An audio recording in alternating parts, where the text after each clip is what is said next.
आसान इराक़ ज़ियारत। क्या आप इराक़ अकेले जा सकते हैं? आपको किसी काफ़िला सालार की ज़रूरत तो नहीं है। अगर आपने इराक़ अकेले जाना है तो आप उसके लिए वीज़ा कैसे हासिल करेंगे? आप टिकट्स कैसे बुक करवाएँगे? आप एयरपोर्ट से कैसे निकलेंगे? वहाँ पे टैक्सीज़ के कितने किराए होंगे? होटल्स आपको किस तरह किस रेट के ऊपर मिलेंगे? वहाँ पे आप खाना कैसे खा सकते हैं?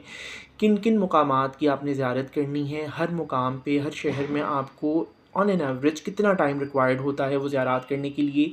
इस वीडियो सीरीज़ में आपको मुकम्मल रहनुमाई की जाएगी कि अगर आप बग़ैर काफ़िले सालार के अकेले या अपनी फ़ैमिली के साथ इराक़ ज़ियारत पे जाना चाहते हैं तो आपको किस-किस चीज़ की ज़रूरत है और कौन-सी मालूमात आपके पास होनी चाहिए ताकि आप कंफर्टेबली ज़ियारत सैय्यिदुश-शुहदा इमाम हुसैन अलैहिस्सलाम और अइम्मतुल हुदा की ज़ियारत कर सकें। शुक्रिया। अस्सलाम वालेकुम, मैं सैयद रज़ी हैदर ज़ैदी अज़ा ख़ाना ज़ैदी हाउस से आज जिस अहम मौजू के ऊपर मैं इन वीडियो सीरीज़ का आगाज़ कर रहा हूँ वो ये है कि आप इराक़ की ज़ियारत सैय्यिदुश-शुहदा और अइम्मतुल हुदा मिन वुलदिक की ज़ियारत अकेले किस तरह कर सकते हैं या अपनी फ़ैमिली के साथ बग़ैर किसी काफ़िला सालार के किस तरह जा सकते हैं।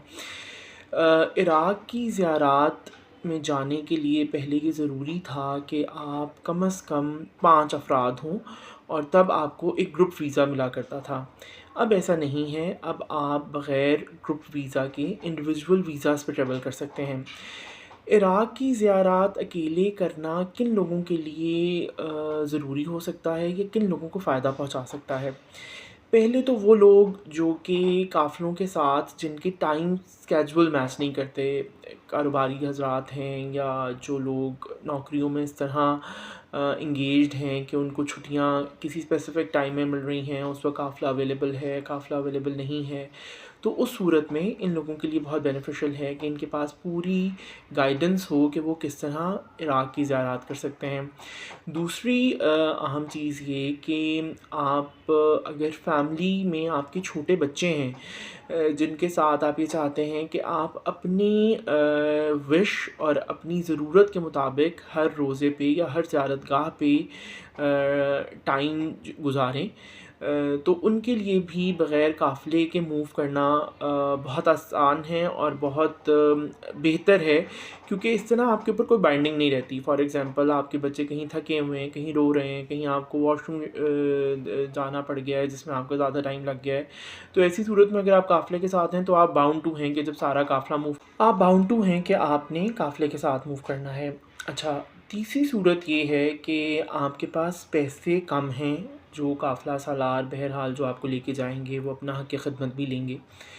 तो आप सोलो ट्रैवलर हैं, आप पसंद ही नहीं करते कि आप जो है वो ग्रुप्स के साथ मूव करें। तो इन सारी सिचुएशंस में आपके पास रहनुमाई होनी चाहिए कि आप इराक़ की ज़ियारत किस तरह कर सकते हैं। तो ये वीडियो सीरीज़ आपको मुकम्मल तौर पे गाइड करेगी। अच्छा, अब इसमें सबसे पहला काम ये है कि आपने वीज़ा अप्लाई करना है। इराक़ का वीज़ा हासिल करने के लिए आपको एक इराक़ी कंपनी जिसको हम शिरका कहते हैं, उससे राब्ता करना है। उसको आप अपना पासपोर्ट भेजेंगे और अपनी डिटेल सेंड करेंगे। वो आपके पासपोर्ट पे आपका वीज़ा इशू करवाएगा। आजकल ई-वीज़ाज़ इशूज़ होते हैं जो कि एक लेटर होता है, वो लेटर आपको पीडीएफ के फ़ॉर्म में मिल जाएगा। वो पीडीएफ की फ़ॉर्म में लेटर आप लेकर जब इराक़ पहुँचेंगे तो वहाँ पे एयरपोर्ट पे इमिग्रेशन वालों को देंगे। वो इमिग्रेशन वाले उस लेटर को देख के उसको कन्फ़र्म करके आपको आपके एयरपोर्ट के ऊपर आपका वीज़ा स्टैम्प करेंगे। अच्छा, अब ये वीज़ा हासिल आप इस तरह करेंगे कि आप को आगे वाली जो वीडियोज़ हैं उसके अंदर मैं कुछ शिरकों का भी बताऊँगा जिनसे आप राब्ता कर सकते हैं। वीज़ा प्रोसेस में आपको 100 से $120 पर पर्सन रिक्वायर्ड होगा और वो आपको इंडिविजुअल वीज़ा आ जाएगा। इसके अंदर यूजुअली 5 टू 7 वर्किंग डेज़ होते हैं जिसके अंदर आप वीकेंड्स निकाल दें तो इस दौरान आपका वीज़ा आ जाता है। अच्छा, जब आपने वीज़ा हासिल कर लिया तो नेक्स्ट स्टेप आपका ये है कि आप अपनी टिकट बुक करवाएँगे बाय एयर जाने के लिए। टिकट बुक कराने का तरीका यहाँ पे मुख्तलिफ़ एजेंसीज़ हैं और गाहे बगाहे मुख्तलिफ़ एयरलाइंस हैं जो सर्विसेज आपको प्रोवाइड कर में कुछ डायरेक्ट एयरलाइंस हैं जो आपको डायरेक्ट इराक़ लेके जाती हैं, जो कि यूजुअली इराक़ी एयरलाइंस होती हैं, जैसे बगदाद एयरवेज़ है, फ़्लाई बगदाद है, इराक़ी एयरवेज़ है, अल नस्रा एक ज़माने में चला करती थी। ये कभी ये चलना शुरू हो जाती हैं और कभी इनके ऑपरेशंस ख़त्म हो जाते हैं। और कुछ ऐसी फ़्लाइट्स हैं जो आपको दूसरी कंट्री से कनेक्टिंग मिलती हैं, मतलब फ़ॉर एग्ज़ाम्पल एमिरेट्स है, वो आपको दुबई लेके जाएगी और दुबई से फिर आप बगदाद जाएंगे, वो नजफ़ नहीं जाती। इसी तरह कतर एयरवेज़ है, वो आपको नजफ़ ड्रॉप करेगी, वो आपको वाया कतर लेके जाएगी। इसी तरह एयर अरेबिया है, ओमान है, मुख्तलिफ़ एयरलाइंस हैं जो कि आपको फ़्लाई दुबई है, ये भी दुबई के थ्रू जो है वो जाएगी। तो आपने उसके लिए टिकट परचेज़ करना है। टिकट्स आपको यूजुअली जो डायरेक्ट फ़्लाइट्स हैं इराक़ी, वो 400 से लेके 450 के दरमियान में उस दौरान मिलते हैं जब पीक सीज़न्स नहीं होते, जैसे अरफ़ा है, आशूर है या चेहनुम के दिन हैं। उस दौरान आपको टिकट्स मिलते हैं जब पीक सीज़न्स नहीं होते, जैसे अरफ़ा है, आशूर है या चेहनुम के दिन हैं। उस दौरान आपको टिकट्स महंगे मिलेंगे। उस वक्त जो है वो समवेयर बिटवीन 650 टू 1000 $1000 तक जो है वो अवेलेबल होगा।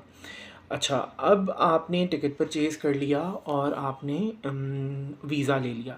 इसके बाद थर्ड स्टेप ये है कि जो आपकी टाइम ऑफ़ ट्रैवलिंग है, डेट ऑफ़ ट्रैवलिंग है, वो आपने अपने शिरके को इन्फ़ॉर्म करना है जिससे आपने वीज़ा लिया है। होगा ये कि जब आप नजफ़ एयरपोर्ट पे या बगदाद एयरपोर्ट के ऊपर लैंड करेंगे तो वहाँ पे वो कंपनी जिससे आपने वीज़ा इशू किया है, वहाँ पे आपका मंदूब आपका वेट कर रहा होगा। वो आपको रिसीव करेगा और आपका वीज़ा वहाँ पे स्टैम्प करवाएगा। जब वो वीज़ा स्टैम्प करवाएगा तो 2 सूरतें हो सकती हैं एज़ पर इराक़ी गवर्नमेंट पॉलिसी। या तो आपका पासपोर्ट आपको वहाँ पे आपके हवाले कर दिया जाएगा and you can leave airport and come back अपनी ज़ियारत शुरू कर सकते हैं।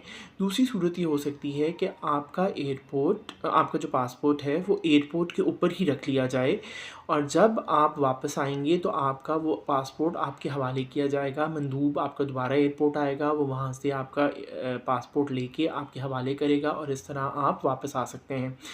तो ये सारा सिलसिला है जिससे आप इराक़ पहुँच जाएंगे।